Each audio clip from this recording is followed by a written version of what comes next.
اعوذ باللہ من الشیطان الرجیم بسم اللہ الرحمن الرحیم۔ تقریباً 2 رکوعوں پر مشتمل معاملہ طالوت و جالوت کا وہ ہم پڑھ چکے ہیں،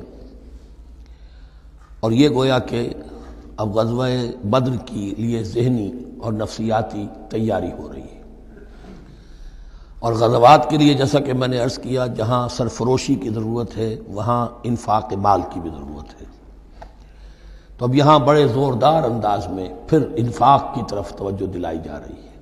وہی 4 ڈوریاں ذہن میں رکھیے، انفاق اللہ کی راہ میں یعنی جہاد بالمال، قتال جہاد بالنفس کی آخری شکل، اور شریعت میں عبادات اور معاملات، یہ 4 ڈوریاں گتھی ہوئی ہیں ان 22 رکوعوں کے اندر، جن پر دوسرا نصف جو ہے سورہ بقرہ کا مشتمل ہے۔ یا ایھا الذین آمنوا انفقوا مما رزقناکم من قبل ان یأتی یوم لا بیع فیہ ولا خلۃ ولا شفاعۃ، اہل ایمان خرچ کر دو ان چیزوں میں سے کہ جو اللہ نے تمہیں دی ہیں، اس سے پہلے کہ وہ دن آ دھمکے جس دن نہ کوئی خرید و فروخت ہوگی، نہ کوئی دوستی کام آئے گی، نہ کوئی شفاعت مفید ہوگی۔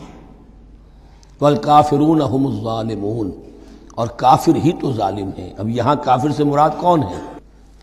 کافر اصطلاحی نہیں، کافر معنوی، جو اللہ کے اس حکم انفاق کی تعمیل نہیں کرتا، دیکھتا ہے کہ دین مغلوب ہے، اس کو غالب کرنے کی جد و جہد ہو رہی ہے، اس کی کچھ تقاضے ہیں، مالی ضرورتیں ہیں اس کی، اور اللہ نے اسے قدرت دی ہے، اس میں خرچ کر سکتا ہے اور نہیں کرتا، وہ ہے اصل کافر۔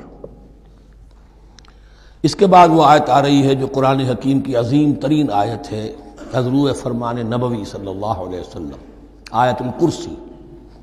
اس کا تو نام بھی چونکہ معروف ہے، میں نے جو آپ کو بڑے بڑے حکمت کے موتی اور بڑے بڑے پھول آپ کو گنوائے ہیں، آیت الآیات، آیت البر، آیت الاختلاف، اور اب یہ ہے آیت الکرسی، توحید کے عظیم ترین خزانوں میں سے ہے۔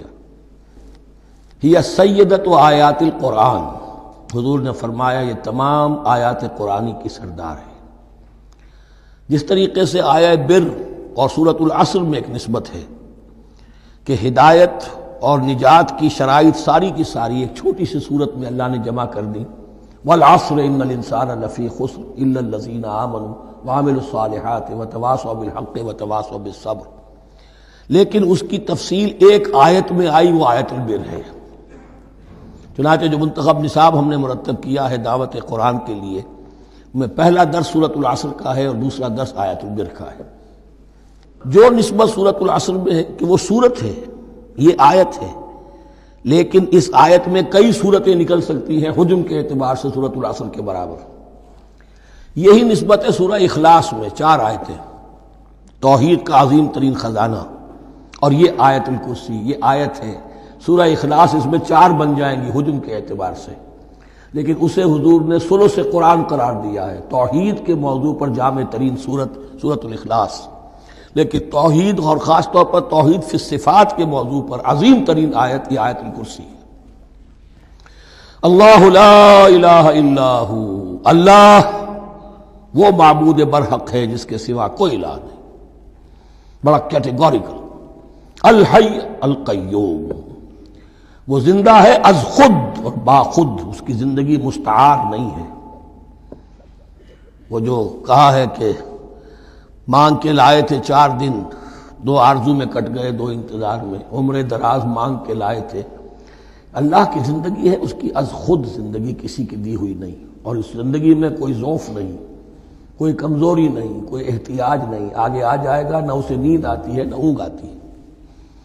قیوم، خود اپنی جگہ وہ زندہ جاوید ہستی ہے، اور باقی ہر شے کا وجود اس کے حکم سے قائم ہے، کوئی شے قائم نہیں ہے بغیر اس کے اذن کے۔ تو گویا کہ احد اور الصمد، اللہ اپنی جگہ احد، لیکن باقی پوری کائنات کے لیے صمد ہے، جو سورہ اخلاص میں 2 الفاظ آئے ہیں، قل هو اللہ احد اللہ الصمد، اللہ حی ہے اور قیوم ہے۔ لا تأخذہ سنۃ ولا نوم، اس پر غالب نہیں ہو سکتی نہ نیند نہ اونگ، لہو ما فی السماوات و ما فی الارض، آسمانوں اور زمین میں جو کچھ ہے اسی کا ہے، ملکیت تامہ، ملکیت حقیقی اس کی ہے۔ من ذا الذی یشفع عندہ الا باذنہ، کون ہے وہ جو شفاعت کر سکے اس کے پاس مگر اس کی اجازت سے۔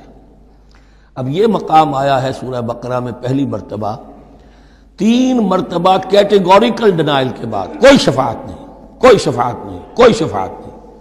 یہاں بھی جو انداز ہے بہت ہی جلالی انداز ہے، منظر الذی، کس کی یہ حیثیت ہے، کس کا یہ مقام ہے، کس کو یہ زور حاصل ہے کہ وہ اپنے اختیار کے بل پر، جو اپنی حیثیت کی بنیاد پر شفاعت کر سکے؟ ہاں، جس کے لیے اللہ اجازت دے دے۔ استثناء کے ساتھ شفاعت کا یہاں پر پہلی مرتبہ آیا، ورنہ سورہ بقرہ کے 6 رکوع کی دوسری آیت وَاتَّقُوا يَوْمًا لَا تَجْزِي نَفْسٌ عَن نَفْسٍ شَيْئًا وَلَا يُقْبَلُ مِنْهَا شَفَاعَةٌ وَلَا يُؤْخَذُ مِنْهَا عَدْلٌ وَلَا هُمْ يُنصَرُونَ۔ 15ویں رکوع کی دوسری آیت وَاتَّقُوا يَوْمًا لَا تَجْزِي نَفْسٌ عَن نَفْسٍ شَيْئًا وَلَا يُقْبَلُ مِنْهَا عَدْلٌ وَلَا تَنفَعُهَا شَفَاعَةٌ وَلَا هُمْ يُنصَرُونَ۔ اور اب اس سے پہلے کی آیت میں آ چکا ہے وَلَا شَفَاعَةٌ، کوئی شفاعت مفید نہیں ہوگی، لیکن یہ کہ اس میں ایک استثناء ہے۔ اب یہ ذرا باریک مسئلہ ہے کہ شفاعت حقہ کیا ہے، شفاعت باطلہ کیا ہے، تو دورہ ترجمہ قرآن میں اتنی تفاصیل کے ساتھ بحث نہیں کی جا سکتی، وہ ایک علیحدہ موضوع ہے۔ حال ہی میں نے اس پر اپنے درس ریکارڈ کرا دیے ہیں۔ یعلم ما بین ایدیہم وما خلفہم، وہ جانتا ہے جو کچھ ان کے سامنے اور جو اس کو پیچھے ہے۔ عام طور پر دنیا میں ہم سفارش کرتے ہیں تو کہتے ہیں کہ بھئی میں جانتا ہوں اس شخص کو بہتر، اصل میں جیسا کچھ یہ نظر آتا ہے ویسا نہیں ہے، یا جیسا کچھ فیکٹس آن دی فائل آ گئے ہیں وہ بڑے ہی ڈیسیونگ ہے، اصل حقائق کچھ اور ہیں اس کیس کے، وہ میں آپ کو بتاتا ہوں۔ یہ بات اللہ کے سامنے کون کہہ سکتا ہے، جبکہ اللہ تو جانتا ہے جو کچھ ان کے سامنے اور جو کچھ ان کے پیچھے ہے، اور ان کا حال یہ وَلَا يُحِيطُونَ بِشَيْءٍ مِّنْ عِلْمِهِ إِلَّا بِمَا شَاءَ، اور وہ احاطہ کر ہی نہیں سکتے اللہ کے علم سے کسی شے کا سوائے اس کے جو اللہ چاہے۔ باقی ہر ایک کے پاس علم جو ہے اللہ کا عطائی علم ہے، دیا ہوا علم ہے، محدود علم ہے، بڑے سے بڑا رسول ہو، بڑے سے بڑا ولی ہو، بڑے سے بڑا فرشتہ ہو۔ لا علم لنا الا ما علمتنا، ہم پڑھائیں 4 رکوع میں، تو کون کہہ سکتا ہے؟ من ذا الذی یشفع عندہ الا باذنہ یعلم ما بین ایدیہم وما خلفہم ولا یحیطون بشیء من علمہ الا بما شاء وسع کرسیہ السماوات والارض، اس کی کرسی تمام آسمانوں اور زمین کو محیط ہے۔ اب کرسی کے 2 مفہوم یہاں ہو سکتے ہیں، ایک تو یہ کہ اس سے جو معنی مراد ہے یعنی اس کا اقتدار،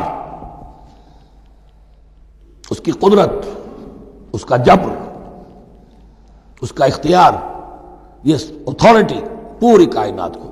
ایک یہ بھی ہو سکتا ہے کہ اللہ تعالیٰ کے لیے ہم نہیں جان سکتے، یہ آیات متشابہات میں سے ہے کہ کوئی شے بھی ہو واقعتاً جس کو ہم اسے کرسی کہہ سکیں، عرش، کرسی، ان سب کے بارے میں یہ دونوں باتیں ذہن میں رکھیے۔ یہ بھی ہو سکتا ہے کہ ان کی کوئی مجسم حقیقت ہو جو ہمارے ذہن سے، ہمارے تخیل سے ماورا ہے، اور یہ بھی ہو سکتا ہے اس سے استعارہ مراد ہو، اس کا اقتدار و اختیار آسمانوں اور زمین پر چھایا ہوا ہے۔ ولا یؤودہ حفظہما، اور اسے تکان طاری نہیں ہوتی، اس پر گراں نہیں گزرتا ان دونوں کا تھامنا، ان دونوں کی حفاظت، آسمانوں کی اور زمین کی۔ وہو العلی العظیم، اور وہ العلی ہے، بلند و بالا اور عظیم ہے، بڑی عظمت والا۔ یہ آیت الکرسی سیدۃ آیات القرآن، تمام آیات قرآنی کی سردار، اور توحید الہی کا ایک بہت بڑا خزانہ۔ صدق اللہ العظیم۔